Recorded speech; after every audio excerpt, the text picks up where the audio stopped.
What happens when your business or your personal life doesn't go the way you want it to go? That's when you need to start thinking about creating a new story for your life. Hi everyone, welcome. Hope you're joining the live, and if not, find us on the replays. I'm Jen Wrigley. I am the founder of Flourishing Over 50 and also the creator of the Flourish Journey, which is a new way to overcome trauma and start creating a new life for yourself. Can we all agree that life comes with a lot of baggage, especially nowadays, right? We have the election, we have the holidays. What about the turkey? Should it be 10 pounds or 20 pounds? Should it be roasted or fried? Should it be in a bag or not in a bag? Should it be basted or not basted? All the things. That doesn't even include thinking about presents. Oh, and then we've got New Year's resolutions to think about too. Yes, there is a lot of weightiness in our lives today. But what I want to talk about is that baggage, that weightiness, is not just a one-time thing. It accumulates in our life over time. Every year adds on another layer. When I was a little girl, things were odd in my family. My father was home on the beautiful velvet blue couch during the day, laying on the couch, recovering, but that was the couch we weren't even allowed to sit on. And it was odd. But at the time, in my mind, I just thought, oh, he's recovering and then he's going to get up and go back to work and everything will go on the way it always has. So I didn't give it a lot of thought. Another thing about that house we lived in is we had 6 kids. And so I shared a bedroom with 2 of my sisters. So there were 3 of us in a room, but we only had 2 twin beds. So I slept head to toe with one of my sisters. And we were always getting into shenanigans. And finally, this night, I fell asleep. The house was quiet. And I don't know at what time, but at some point during the night, I had a dream, a terrible dream. A dream no little girl should ever have.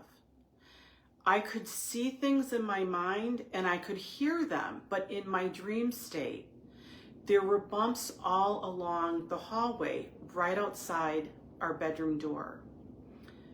I could see a vision in my dream of my father being taken out of the house on a stretcher. And the bumps were the stretcher kind of hitting different places along the wall. I woke up the morning after this terrible dream just like it was any other day, with plans to go to school, play with my friends. But when I walked down the stairs, I was a bit confused. Number one, everyone had turned and looked at me. And number 2, there were a bunch of people in my house on a regular morning, and that didn't typically happen. And it was then, only then, that I knew my dream had not been a dream. And I knew that at the age of 10, my life and my family's life would never be the same. As we accumulate and layer on each year of life, we often begin to struggle and have challenges, and we're not able to enjoy life the way we want to be able to. We start to think, what did I do wrong? Why is life this way? You might have regrets or something you have shame about. But in reality, it is the years of traumas layering on, the challenges, the hardships that we have just powered through year after year. That is what really starts to bring us down and cause us challenges to show up in our life the way we want to. And research backs this up. Unresolved emotional pain and the cumulative weight of all life's difficulties impact your mental, emotional, and even your physical health. It shows up in the way and alters the way you lead your relationships, your career, your daily life. It ripples through every aspect of your life. But here's the truth. The issue isn't you. It's what you've been carrying. But here's the good news. It doesn't have to stay this way.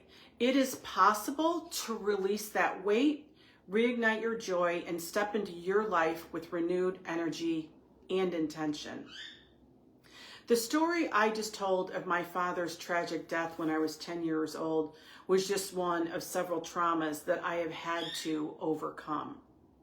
I was in a deep, dark place. And maybe you've been there yourself.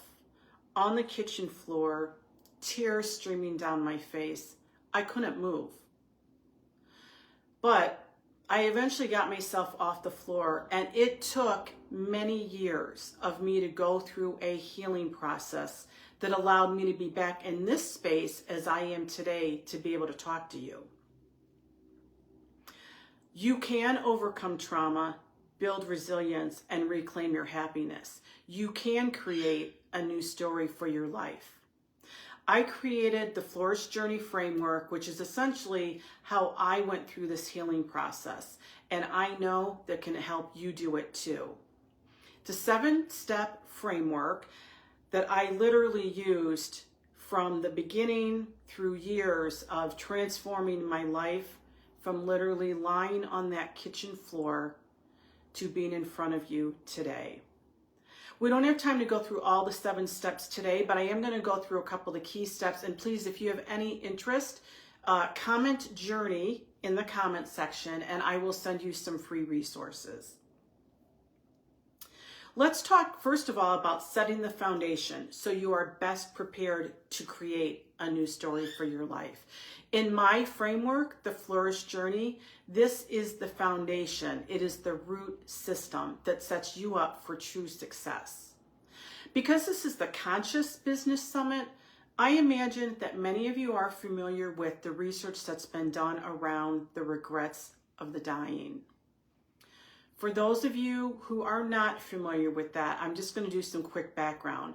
But essentially, there's been multiple studies done with people who are on their deathbed. They're asked if they have any regrets. And yes, there is a list. There's 5 key items. I'm just going to talk about the first one today because that's probably the most powerful one. And I'm going to read it. I wish I'd had the courage to live a life true to myself, not the life others expected of me. Oh, that is so powerful. And why am I sharing this? The reason is because I want to go through step 1 in my framework, which is the foundation. It's called the joy triangle, but you might call it the resilience triangle. And what it talks about is you can picture a triangle. You could even draw it out if you have pen and paper in front of you, or do some artwork, paint it, whatever you want to do. But essentially you have intention on one angle, gratitude on one, and stillness on one. And what that means for you to begin changing your life, you need to sit in stillness every day. You need to have gratitude every day. And you need to set your intention for your day. This is how you can begin the process of overcoming any regrets that might haunt you on your deathbed. If you don't happen to life, life will happen to you. If you don't happen to life, life will happen to you. So what does this triangle look like in real life? The most important thing you can do is to commit to completing the joy triangle for 3 minutes every day. Take 1 minute to sit in stillness. You might need to go into your bathroom and close the door. What I definitely want you to do is put your phone down and turn off the TV. Whatever stillness, how it works for you. Sometimes I have to do stillness in my car just to get away from everything. Set 1 minute aside to do that. 2, cultivate 1 minute a day of gratitude. And this might be simple, it might be hard. Some days it's really hard to think of your gratitude, but 1 minute a day. And for those of you that are familiar with kind of the process of gratitude, you might already have a gratitude journal, but you haven't written in it in a while. You could also draw out your gratitude. You could paint your gratitude. You could just think it in your head, whatever works for you. And lastly, be intentional for 1 minute. Think through what your intentions are for the day. Not, I need to get that to-do list done. Think about how you want to feel that day and who you want to show up for. If you spend just 3 minutes a day on this joy triangle and those activities, you have the opportunity to change the entire trajectory of your life, not to mention your day. If you're interested in getting more information for free on that joy triangle, just leave journey in the comments. I just want to do a time check, have a little bit more time. I want to talk about step 2 in the process. A few years ago, I was delayed in getting my annual mammogram. I was busy. Does that sound familiar to you? Can you relate at all? Working, traveling, caretaking. I like to call it all the things. Finally got my appointment, showed up, and the technician started taking images. And she came over and said, "Oh, I need to get another picture here. There was a little blur on that one." And I knew immediately, but I didn't let it sink in. Then I got a call that I needed to return, and I knew immediately, but I didn't let it sink in. Then I got got a call to make an appointment to review the results with my physician. That had never happened before, and I knew immediately, but I didn't let it sink in. We went to that appointment, and I don't know much else about that day. I don't remember much else about that day except hearing the words, "I am so sorry." Don't wait until something goes wrong to do your life assessment. It's really important that you understand at a deep level what your life is today and what's working for you and what's not working for you. You cannot change tomorrow if you don't understand today. I'm going to say that again. You cannot change tomorrow if you don't understand today.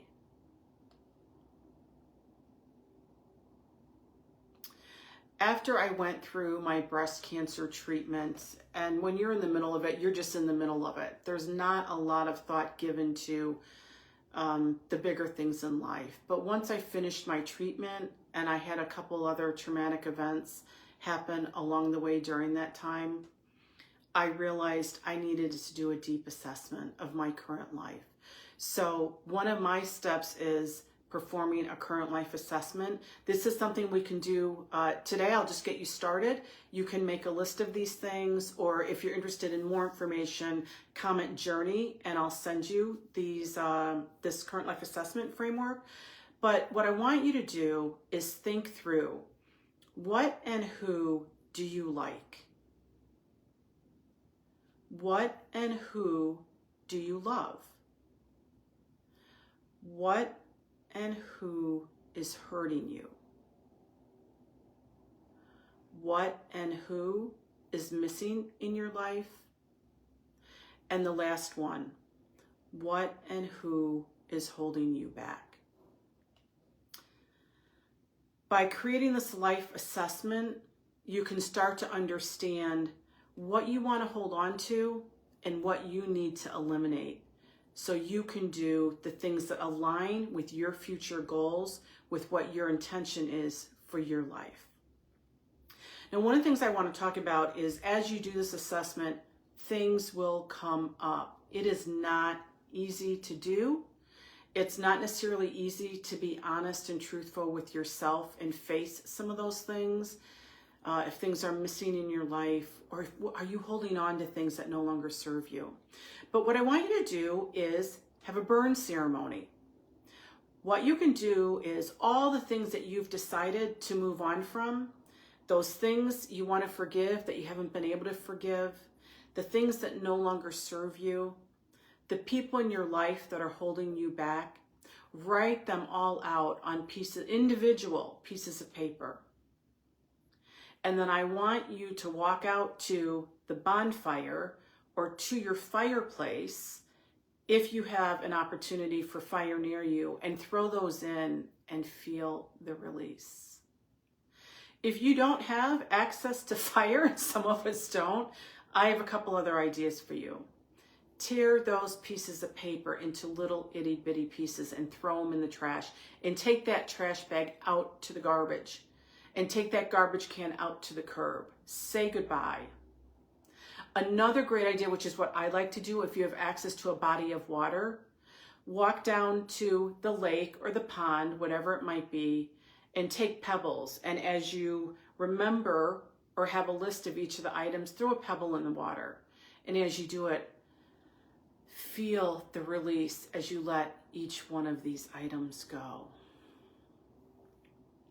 Hopefully, you've learned something today about trauma and challenges and how they impact and show up in your life today. About the joy triangle and how living with intention, gratitude, and holding stillness every day can change your life. About performing an assessment of your life today, what's working and what's not, what you want to hold on to and what you really need to let go. And then a burn ceremony to help you cleanse yourself of all of that. If any of this resonated with you, please leave Journey in the comments and I'll send you some free resources that talk about the Joy Triangle and the current life assessment. I'm Jen Wrigley, the founder of Flourishing Over 50 and the creator of the Flourish Journey. As an update to the story that I started with, yes, my father did pass away that night from some unexpected acute medical complications. But I can tell you, my mother went on to raise 6 children from the ages of 4 to 14, and we are all flourishing.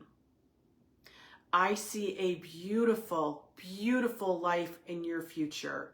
I just need you to take the first step.